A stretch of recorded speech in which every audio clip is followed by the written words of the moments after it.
राजाला क्षमा केलेली आहे. एम राजाला बोलावून घेतलं मांडव्य ऋषीनं. हे राजा, एम राजा, पटकन उपस्थित व्हावं. मी काय अपराध केलं?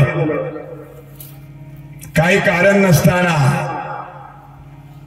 मला सुळावर चढवल्या गेलं. घाबरून गेलेला यमराजा. काय उत्तर द्यावं तर लागेलच. आता शाप देऊन दे. ऐका, मांडव्य ऋषीला यमराजा म्हणत आहे, ऐका, आपण 3 वर्षाचे असताना छोट्याशा फुलपाखराला काटा टोचलं होतं. 3 वर्षाचा असताना. त्यावेळेस मांडव्य ऋषीने कोणाला काटा टोचलेलं नव्हतं. पण काहीतरी सांगावं, नाही सांगितलं तर हा शाप देईल बा. 3 वर्षाचा असताना फुलपाखराला नकळत आपण काटा टोचलेलं होत. ते प्रायश्चित आहे.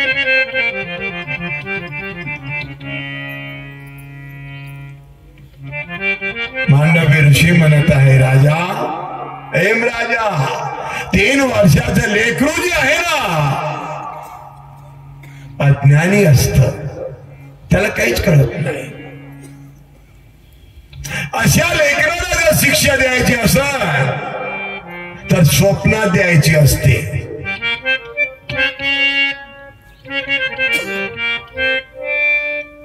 मला केव्हा तर तुला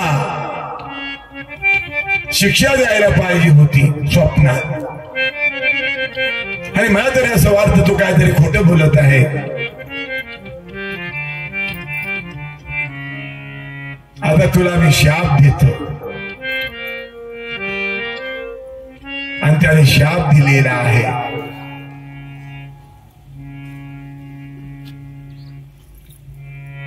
तो दासी पुत्र होशील विधू.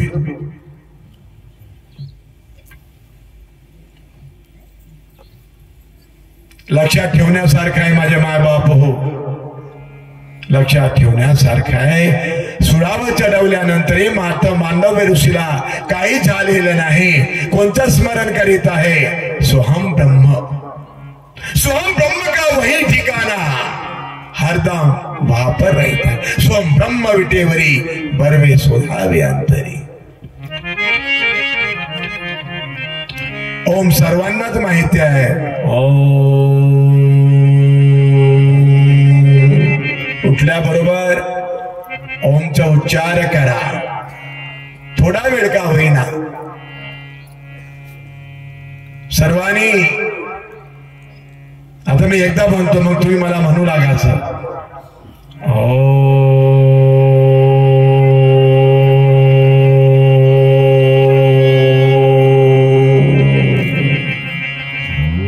जेव्हा आपण ब्रह्ममुहूर्तावर उठतो ना, सामुदायिक ध्यानाकरता, तेव्हा हे स्मरण करायचं. सर्वांनी एका स्वरा सुरू करा.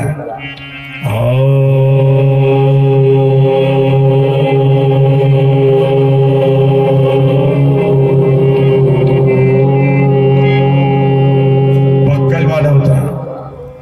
पुन्हा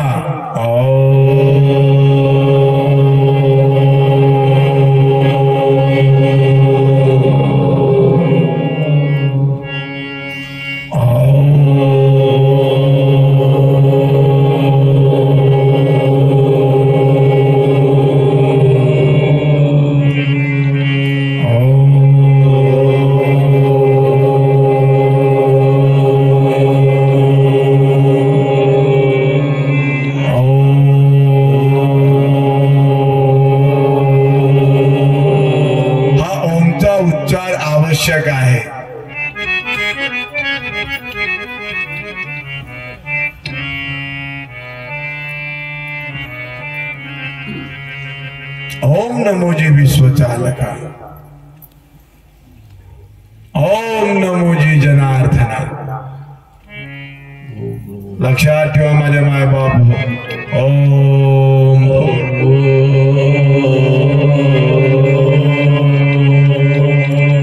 ओम खूप महत्वाचा आहे. नमो आदि रूपा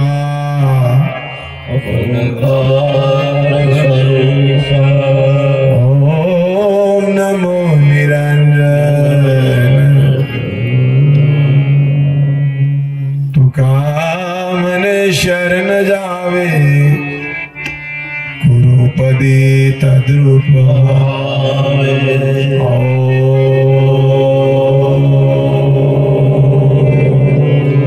श्री सद्गुरुनाथ. काही नाही केलं तरी पण चोर ठरवलं.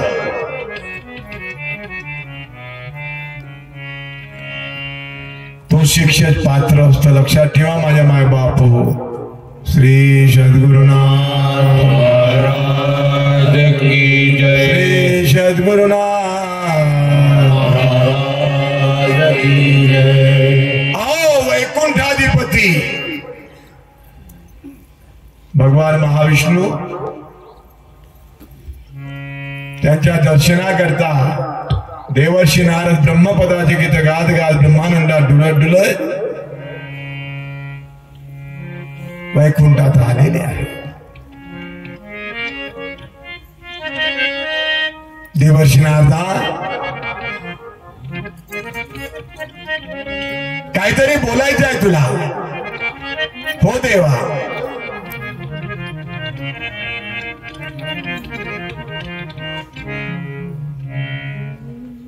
आपण भेदभावाने का वागत आहात?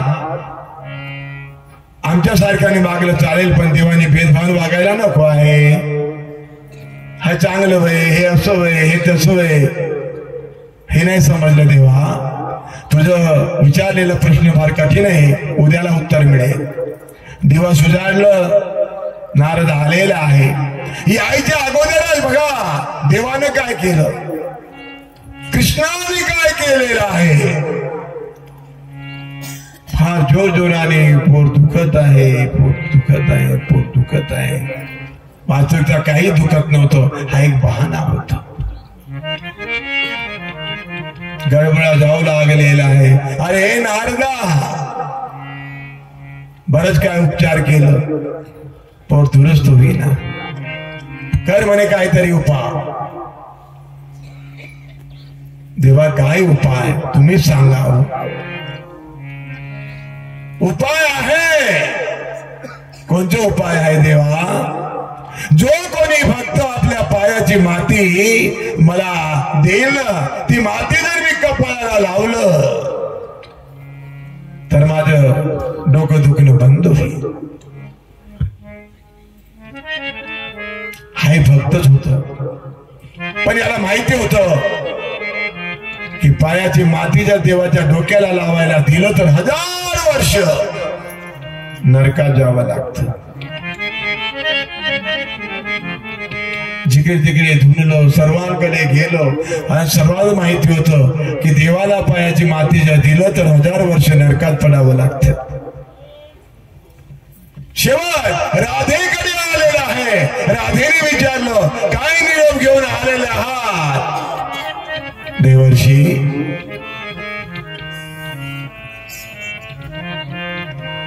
अगं कृष्णाचं पोट दुखत आहे. शेवटचीच घडी आल्यासारखं वाटतं. भक्ताच्या पायाची माती जर पाहिजे आहे तर त्यांच्या कपाळाचं दुखणं बंद होईल, डोक्याचं दुखणं बंद होईल. राधा पायाची माती जेव्हा देत आहे ना त्यावेळेस नारद म्हणत आहे माहिती नाही काय तुला की पायाची माती जर आपण देवाच्या डोक्याला लावायला दिलो तर 1000 वर्ष नरकात राहावं लागतं. 1000 वर्ष काय किती वर्ष मी राहायला तयार आहे हा ऐ देवर्षी नारदा, माझ्या पायाच्या मातीनं जर माझ्या कृष्णाचं डोकं दुरुस्त होत असेल तर 1000 वर्ष काय, कितीतरी 1000 वर्ष म्या नरकात राहायला तयार आहे. पटकन तिला पायाची माती दिलेले नेऊन द्यावं आणि कृष्णाला सांगावं राधेने पायाची माती दिलेली आहे, आपल्या डोक्याला लावावं आणि डोकं दुखणं बंद करावं. असं फक्त देवाला प्रिय असतो माझे माय बाप हो, जो स्वतःची पर्वा करत नाही एका देवाशिवाय. देव त्याचा सखा झालेला आहे, त्याचा पाठीराखा झालेला आहे.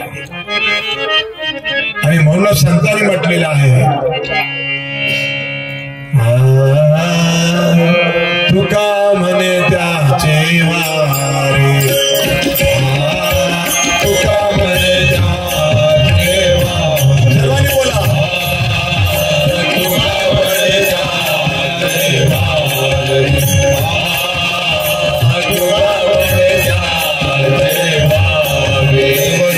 वारे, तुका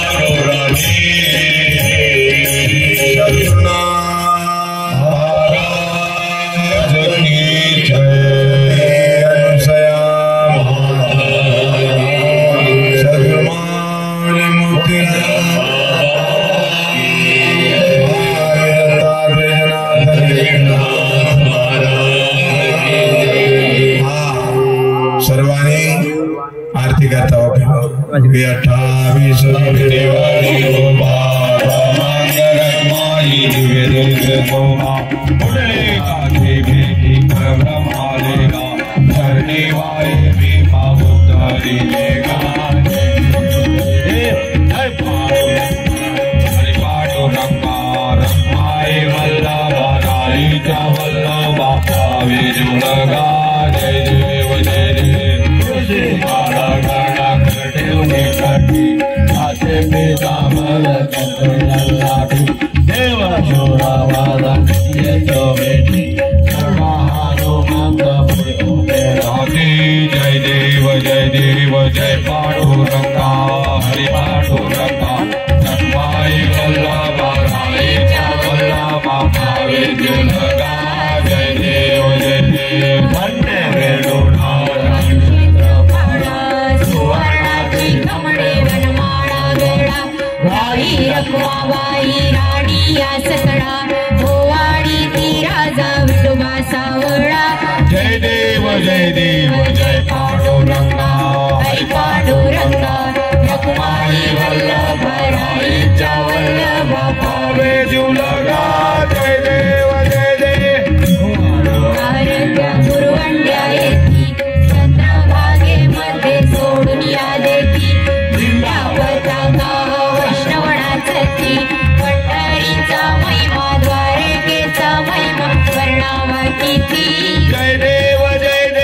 जय पांडुरंगा, हरि पांडुरंगा, रखमाई वल्लभा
वेशधारी हे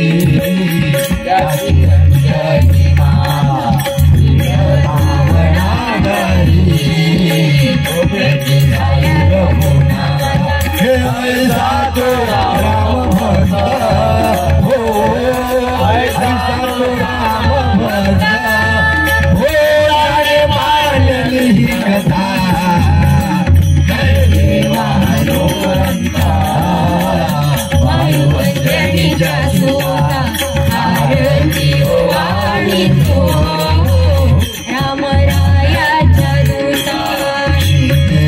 शोधासाठी